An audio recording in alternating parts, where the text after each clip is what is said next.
അഫലാ യൻദുറൂന ഇലൽ ഇബ്ലി കൈഫ ഖുലിഖത്, ഒട്ടകത്തിന്റെ നേർക്ക് അവർ നോക്കുന്നില്ലേ അതിനെങ്ങനെയാണ് അള്ളാഹു സൃഷ്ടിച്ചിട്ടുള്ളത് എന്ന്. എന്താ ഒട്ടകത്തിന്റെ പ്രത്യേകത? അത് നമ്മൾ വേറെ തന്നെ പഠിക്കേണ്ട ഒരു വിഷയമാണ്. ഒട്ടകത്തിന്റെ സൃഷ്ടിപ്പ് നമ്മൾ ശരിക്കും പഠിക്കേണ്ട ഒരു വിഷയമാണ്. ഒട്ടകം സഞ്ചരിക്കുന്നത് മരുഭൂമിയിലൂടെയാണ്.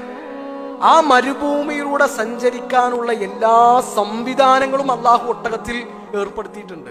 ഒട്ടകത്തിന്റെ കണ്ണുകൾ, മരുഭൂമിയിൽ അടിക്കടി മണൽക്കാറ്റുണ്ടാകും, മണ്ണ് കണ്ണിലേക്ക് കയറി പോകാതിരിക്കാൻ ഒട്ടകത്തിന് ഒരു പ്രത്യേക കൺപോളയുണ്ട്. അത് അടച്ചാലും കാണാൻ കഴിയും, ട്രാൻസ്പെറന്റ് ആണ്. ആ കണ്ണടച്ചാലും ഒട്ടകത്തിന് കണ്ണ് കാണും, പക്ഷെ മണ്ണുള്ളിലേക്ക് വരൂല. അതിന്റെ മൂക്ക് ഒട്ടകം വിചാരിക്കുമ്പോൾ അതിന്റെ ദോരം അടക്കാനും തുറക്കാനും കഴിയും.